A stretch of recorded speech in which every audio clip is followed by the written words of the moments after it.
Si Estados Unidos controla el petróleo venezolano, no solo cambia un régimen, cambia el orden energético mundial. Hoy no se trata de Venezuela, se trata de un cambio fundamental en el equilibrio de poder que puede transformar el orden energético global por muchos años. La declaración de Donald Trump sobre controlar el sector petrolero venezolano y gobernar hasta la transferencia de poder marca un cambio geopolítico, no solo una escalada regional. No es sobre Maduro ni el caos en Caracas. Se trata del control de una de las mayores palancas energéticas del mundo. Si has seguido los análisis anteriores, de esto es exactamente de lo que hablábamos. Venezuela no fue un objetivo por ideología, democracia ni derechos humanos. Fue un objetivo por el petróleo. Por sus grandes reservas, Europa, Rusia, Arabia Saudita y el mercado energético global se ven impactados. Las declaraciones de Washington de hoy solo confirman esta imagen. La energía definitivamente deja de presentarse como una mercancía neutral y se convierte por completo en una herramienta de poder geopolítico. Analizaremos en este video quién ganará, quién perderá y el impacto de este cambio en el mundo. ¿Qué ocurrió y por qué nos sorprende? Después de que se escucharon declaraciones desde Washington y los medios internacionales se llenaron de noticias sobre la detención de Nicolás Maduro, gran parte del debate público se centró en la pregunta de si esto representa una escalada repentina. Intervención improvisada o giro inesperado en la política estadounidense. Esta perspectiva es engañosa. En un marco temporal más amplio hay continuidad, no sorpresa. Estados Unidos no llegó aquí de un día para otro. Las acciones que hoy parecen radicales fueron preparadas de manera gradual y sistemática. Primero llegaron las sanciones al sector petrolero venezolano, después el aislamiento de las instituciones estatales, el corte al acceso a mercados financieros y el desmantelamiento gradual de la capacidad del país para gestionar su infraestructura energética. Cada paso tenía lógica y objetivo claro. Por eso, las declaraciones sobre la toma del sector petrolero venezolano no son una decisión aleatoria en medio de la crisis. Son resultado de una estrategia a largo plazo. En el momento en que el Estado llega a un punto donde no puede controlar de manera efectiva su fuente clave de ingresos, se abre la puerta para una intervención externa. No en sentido militar clásico, sino económico y administrativo. Justo eso comentamos antes sobre Venezuela, que no se trata de Maduro como persona, que tampoco se trata de ideología, democracia o el desarrollo político interno del país. Se trata de quién controlará una de las mayores reservas energéticas y decidirá cuándo y cuánto petróleo llegará a los mercados mundiales. Venezuela fue vista desde el principio no como un problema, sino como la solución a una ecuación estratégica más amplia. Si seguimos con este marco, las noticias de hoy dejarán de parecer caóticas. Empezarán a formar parte de un solo plan a largo plazo, cuyas consecuencias van más allá de América Latina, lo que Estados Unidos obtiene y el petróleo como el eje central de la operación.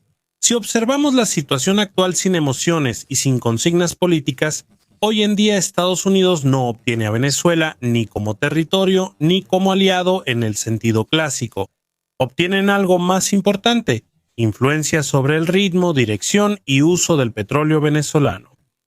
Aquí está el núcleo de la operación. Venezuela posee las mayores reservas probadas de petróleo del mundo.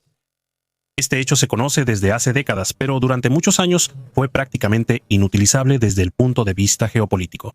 La cantidad de materia prima es enorme, pero se trata de petróleo pesado, tecnológicamente complejo y sin inversiones masivas, prácticamente invendible en el mercado global. Por eso Venezuela cayó en una trampa. Tenía la materia prima, pero no podía monetizarla eficientemente y perdió acceso a la tecnología y capital necesarios para lograrlo. Para Washington es el momento ideal.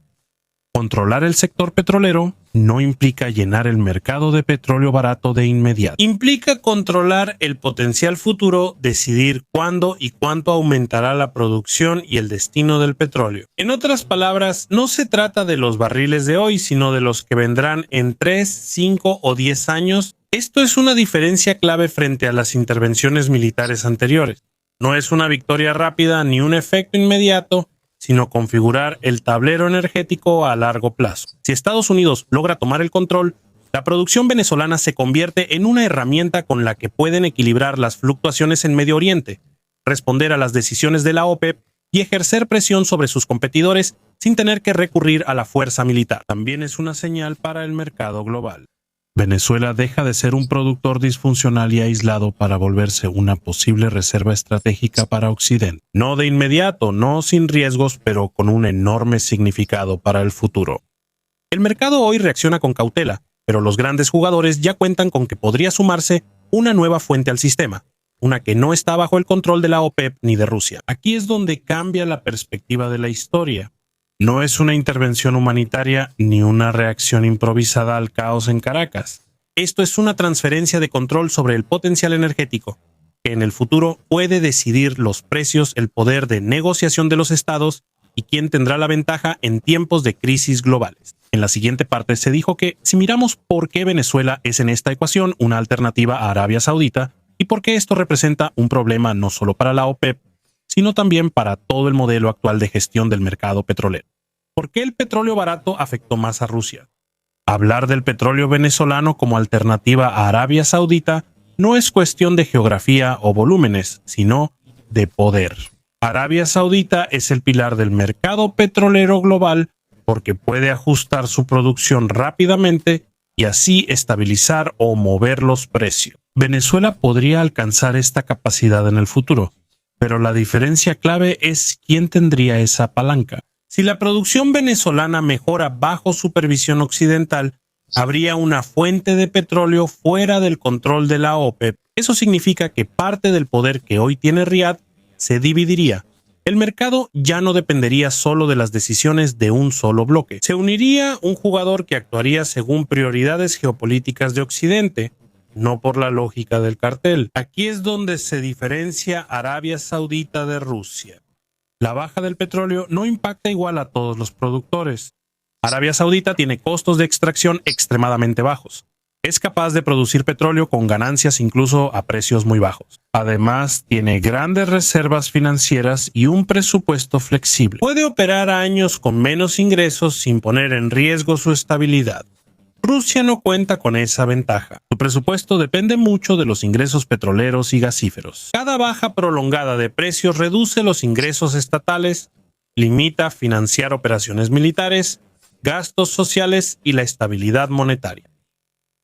La economía rusa tiene acceso limitado a capital, tecnología y mercados occidentales, por lo que carece de capital. No tiene plan de reserva y la diferencia es política. Arabia Saudita puede hacer concesiones tácticas. Se puede aceptar perder ingresos temporalmente para mantener la posición de mercado a largo plazo. Rusia no tiene ese lujo. Cada año, con precios bajos del petróleo, aumenta su dependencia de China, debilita su posición negociadora y eleva la tensión interna. Por eso el petróleo venezolano es clave en este juego. Si entra al mercado como recurso regulado y programado, puede bajar precios sin grandes fluctuaciones.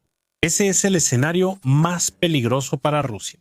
No es un shock, sino una presión a largo plazo que poco a poco agota el sistema. En el próximo capítulo veremos cómo este desarrollo cambia la posición de la OPEP y por qué el cartel puede estar en una situación poco habitual, a la defensiva. La OPEP, bajo presión y el fin del viejo modelo. El orden petrolero global se basaba en un principio simple. La OPEP y la OPEP más lograron coordinar la producción en momentos clave e influir en el precio. Este modelo funcionaba porque fuera del cartel no había una fuente fuerte, predecible y alineada políticamente que pudiera debilitarlo a largo plazo. Venezuela rompe este supuesto no de inmediato, sino sistémicamente. Si la producción se recupera bajo supervisión occidental, surge otro productor. Aparece una fuente ajena al cartel, sin vínculos con la OPEP ni compromisos entre Arabia Saudita y Rusia, lo que representa un cambio clave para la OPEP. El cartel solo funciona cuando tiene el control relativamente firme de la oferta. Si entra en el sistema un jugador que puede aumentar o disminuir la producción según una lógica completamente diferente, la capacidad de la OPEP para estabilizar los precios se debilita. Cada decisión sobre recortes o aumentos en la producción debe tomar en cuenta a alguien a quien el cartel no puede obligar a cooperar. Al mismo tiempo, la dinámica de negociación cambia. La OPEP estaba acostumbrada a desempeñar el papel de intermediario indispensable para el equilibrio. Si el mercado empieza a confiar en que existe una fuente alternativa a mediano plazo, esa posición se debilita. El cartel ya no apaga todas las crisis, solo uno de los jugadores lo hace. Para algunos países de la OPEP no es un problema existencial, para otros sí. Países con altos gastos, reservas débiles e inestabilidad política dependen de precios altos del petróleo.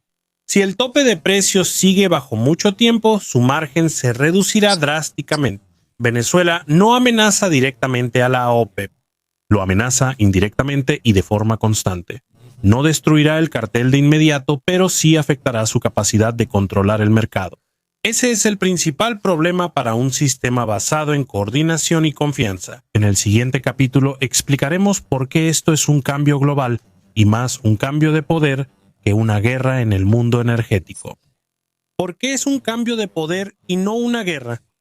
Al analizar el desarrollo con distancia, es claro que no es un conflicto clásico donde se rompen líneas del frente o se disputa territorio. Se trata de algo mucho más silencioso y al mismo tiempo más duradero. Se trata de una transferencia de poder en un sistema que determina quién tiene la capacidad de influir en el ritmo de las crisis globales y quién, por el contrario, se ve obligado a reaccionar ante ellas. La energía es esencial aquí. No porque el petróleo decida todo, sino porque define el margen de maniobra de los estados.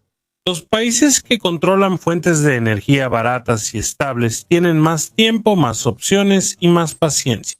Países que dependen de altos precios o tensiones geopolíticas tienen presupuestos y capital político limitados. Venezuela se suma como posible amplificador del poder occidental. No cambia el mercado de inmediato, pero genera incertidumbre a largo plazo para los competidores. Si sabes que pronto podría surgir una gran fuente de petróleo coordinada, debes adaptar tus decisiones desde ahora.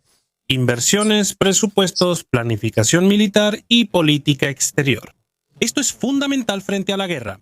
La guerra genera costos inmediatos y reacciones inmediatas. El traslado del poder energético crea una presión constante que actúa lentamente, pero de manera continua. Debilita la capacidad de asumir riesgos. Obliga al adversario a jugar a la defensiva, incluso cuando exteriormente aparenta confianza. Por eso es importante entender los acontecimientos de hoy no como el inicio del caos, sino como el comienzo de una nueva fase en la gestión de conflictos. Una etapa con menos disparos y más condiciones. ¿Quién tendrá energía barata? ¿Quién será capaz de subsidiar su propia economía?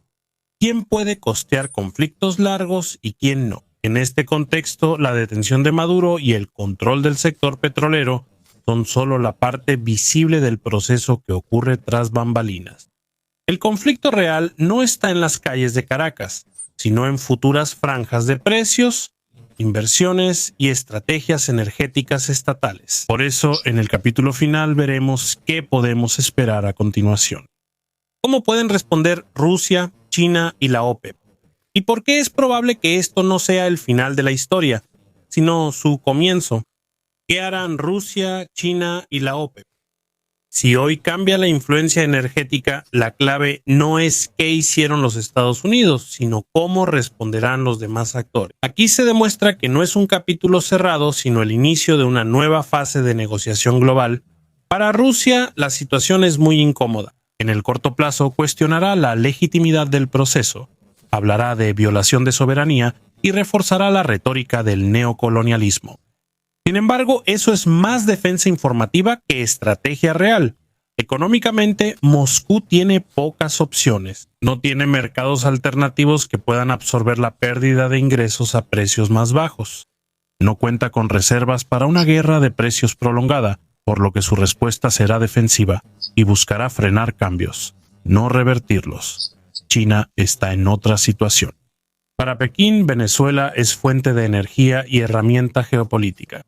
Hasta ahora, las inversiones chinas han enfrentado inestabilidad, sanciones y falta de garantías de retorno. Si Venezuela ingresa al marco occidental, China perderá acceso pero ganará un mercado global más estable. Su reacción será pragmática. Buscará negociar, no escalar. Para China, la previsibilidad importa más que la confrontación. La OPEP enfrenta su situación más difícil. El cartel debe mantener su autoridad sin iniciar una guerra de precios que pondría en riesgo a sus miembros. El escenario más probable es una medida, una adaptación cautelosa, un esfuerzo por mantener la disciplina, reducir la volatilidad y aceptar gradualmente que el mercado ya no se podrá controlar como antes. Todo esto indica un punto fundamental. El mundo no vive un caos inmediato, sino un largo reajuste del sistema. Las reglas antiguas ya no funcionan y las nuevas apenas surgen. Y es precisamente en estos momentos cuando se decide quién tendrá la ventaja en la próxima década. Venezuela es un catalizador en esta historia, no el objetivo. El juego real es de energía, precios y poder. Controlar el ritmo de los cambios permite controlar los conflictos. Y esa es la razón por la que los acontecimientos de hoy no deben verse como el final de una crisis, sino como el comienzo de una nueva fase del equilibrio global. Una etapa donde la energía influye más en la geopolítica que los ejércitos. Si te gustó el video, te agradecería un like y asegúrate de suscribirte para que no te pierdas los próximos en los que estoy trabajando. Puedes apoyar mi trabajo a través de una donación. Si quieres que el video llegue a más personas, haz clic en recomendar. Gracias.